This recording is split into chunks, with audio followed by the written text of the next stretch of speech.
तर मित्रांनो, कमळी या मालिकेच्या 7 मेच्या एपिसोडमध्ये छान ट्विस्ट बघायला मिळतोय. आणि ट्विस्ट असा असणार आहे की 5:15 वाजलेले असतात. निंगी कॉलेजमध्ये सगळ्यांना रिक्वेस्ट करत असते आणि सगळ्यांना थोडा वेळ थांबायला सांगत असते. कमळीची निंगी वाट बघत असते. तर इथे कमळी आपलं काम झाल्यावर त्या बॉटल्स परत द्यायला आलेली असते. एक माणूस तिला सांगतो की या बॉटल्स आतमध्ये ठेवा. कमळी आतमध्ये त्या बॉटल्स ठेवायला जाते आणि तो माणूस पटकन बाहेरून दरवाजा लावून घेतो. कमळीला कळतं की हे अनिकानेच केलेलं आहे. कमळी दरवाजा ठोकवते आणि दरवाजा उघडायला सांगत असते, पण बाहेर कोणीच नसतं. दरवाजाला बाहेरून कडी असते. कमळीला प्रश्न पडतो की आता इथून कसं बाहेर पडायचं. तर इथे निंगी कमळीची वाट बघत असताना अनिका तिथे येते आणि सगळ्या शिक्षकांना आपलं काम बंद करायला सांगते. निंगी म्हणते, ए अनिका, 15 मिनटं बाकी आहेत अजून, तू यांचं काम थांबवू शकत नाही. अनिका म्हणते, अजून 15 मिनटं बाकी आहेत ना? 5:30 वाजता बरोबर 5:30ला तुम्ही तुमचं काम बंद करायचं. 1 सेकंद जरी उशीर केलात ना तर माझ्याशी गाठ आहे. निंगी म्हणते, अनिका, मला माहिती आहे ना तू मुद्दाम कमळी हरावी, तिने फी भरू नये म्हणून करतेस ना, पण माझी पण कमळी जिंकणाऱ्यातली आहे. ती काहीही करून 5:30च्या आत पैसे घेऊन येईल आणि ते पैसे भरेलसुद्धा. तू बघच आता. तर इथे कमळी आतमध्ये लॉक असते. कमळी विचार करते की तिथून बाहेर कसं पडायचं. आता कमळी इथून बाहेर पडून कशी फी भरते ते बघणंही तेवढंच इंटरेस्टिंग असेल. तर या सगळ्याची सुरुवात कशी होते ते थोडक्यात पाहू. तर मालिकेत आपल्याला असं बघायला मिळतं आहे की कमळी अनिकाला म्हणते, अनिका, मी आणि निंगी आम्ही दोघी कष्ट करू, मेहनतीने पैसे कमवू आणि मग परीक्षेची फीसुद्धा भरू. अनिका निघून जाते. निंगी विचारते, कमळी आता काय करायचं? अगं, आपल्याला 5:30पर्यंत फॉर्म भरायचा आहे आणि फीस पण भरायची आहे. कमळी म्हणते, निंगे, अगं काम केलं ना, कष्ट केले तर आपल्याला नक्कीच मार्ग सापडेल. आणि हे बघ, आपण कमवणार आहोत ना पैसे, आता काम करूनच कमवायचे. आपल्याला काम मिळणार. तर दोघे विचार करत असतात की कसलं काम मिळवायचं. तेवढ्यात तिथे ऋषी येतो. ऋषी म्हणतो, तुम्हाला काम मिळणारच. निंगी म्हणते, ऋषी सर, अहो बघा ना, आज फॉर्म भरायचा शेवटचा दिवस आहे आणि 5:30पर्यंत फी पण भरायची. काय करायचं काही कळत नाही आहे. तेवढ्यात तिथे अनिका येते. अनिका म्हणते, ऋषी, अरे तू आला आहेस म्हणजे आता ह्यांची फीचा प्रॉब्लेम सॉल्व्ह होऊन जाणार. ऋषी म्हणतो, अनिका, मी यांना पैसे देणार नाही. अनिका म्हणते, अरे ऋष, तू जर पैसे दिले नाही तर यांना भीक मागावी लागेल रस्त्यावर. ऋषी म्हणतो, ए अनिका, तू विसरतेस का कमळी कोण आहे ते?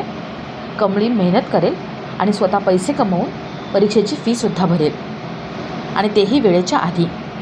ऋषी कमळी निंगी यांना सोबत घेऊन निघून जातो. अनिका त्या तिघांवर लक्ष ठेवून असते.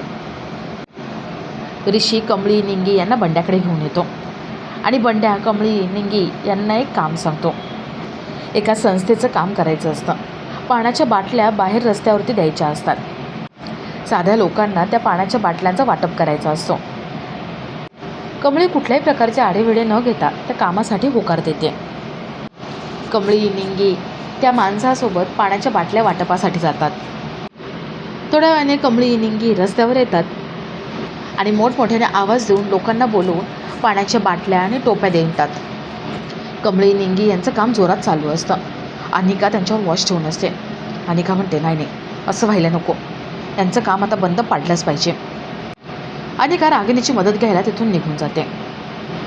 अनिका रागिणीला म्हणते, मॉम, ती गावच्या कमळी आता पाणी विकून पैसे कमवणार आहे. काही झालं ना तरी तिचं काम सक्सेसफुल व्हायला नको. आपण काहीतरी केलं पाहिजे, नाहीतर ती कमळी पैसे जमा करेल आणि कॉलेजची फीसुद्धा भरेल. पण मला एक कळत नाही आहे, पाणी विकून ती एवढे पैसे कसे कमवणार आहे? मॉम, नाही, तिला आता पाण्याच्या बाटल्या विकून पैसे कमवू द्यायचे नाही आहेत आपण. अनिका रागिणीला काहीतरी करायला सांगते. रागिणीला मदत करायला सांगते. रागिणी ठीक आहे म्हणते आणि एका ऑफिसरला फोन लावते. रागिणी कमळी निंगी यांची कंप्लेंट त्या ऑफिसरकडे करते आणि त्यांचं काम लवकरात लवकर बंद करायला सांगते.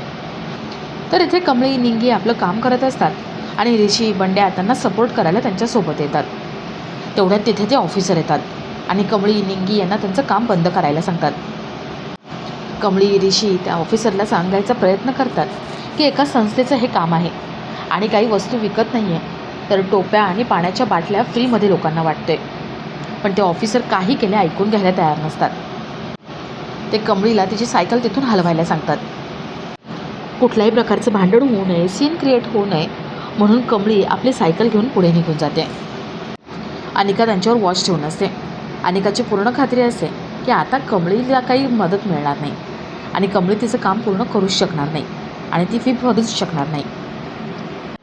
तर कमळी निंगी रस्त्यावरून जात लोकांना आपल्या पाण्याच्या बाटल्या आणि टोप्यात फ्रीमध्ये देत असतात. निंगीला ऊन लागतं आणि तिला चक्कर येते. कमळी निंगीला एका मंदिराच्या इथे बसवते आणि कमळी निंगीला म्हणते, निंगे तू इथे थोडा वेळ बस आणि बरं वाटलं की कॉलेजला जा. मी माझं काम संपवते आणि पैसे घेऊन डायरेक्ट तिथेच येते. थोड्या वेळाने कमळी एकटी सिग्नलवर येते आणि पाणी सगळ्यांना फ्रीमध्ये देत असते. तर इथे अनिका कमळीचं काम बंद पडावं म्हणून 2 मुलांना पैसे देते आणि त्यांना सांगते की कमळीला गायब करायचं, संध्याकाळी 5:30च्या नंतर तिला सोडायचं. आता काहीही झालं तरी कमळीने कॉलेजचा फॉर्म भरता कामा नये. ती मुलं कमळीच्या मागावर जातात. ऋषी घरी जात असताना ऋषी, बंड्या यांची नजर त्या मुलांवर पडते आणि ऋषी त्या मुलांना पकडतो. कमळी त्या मुलांना बघते. कमळी म्हणते, हे तर अनिकाचेच मित्र आहेत. ऋषीला कळतं की अनिकाने त्या मुलांना इथे पाठवले. ऋषी त्या दोघांनाही चांगला चोप देतो आणि तिथून जायला सांगतो. ते दोघं ऋषी, कमळी यांची माफी मागतात आणि तिथून निघून जातात. तर इथे अनिकाला ती 2 मुलं फोन करून सांगतात की अनिकाने सांगितलेलं काम ते करू शकले नाही. ऋषी ऐन वेळेला तिथे आला आणि त्यांनी कमळीला वाचवलं. अनिका चिडचिड करते आणि दुसऱ्याच एका माणसाला फोन लावते आणि कमळीला अडवण्यासाठी त्याला पैसे देते. अनिका फोन ठेवून कमळी येऊ नये यासाठी अजून बंदोबस्त करते आणि आपला आजचा हा भाग इथेच संपतो.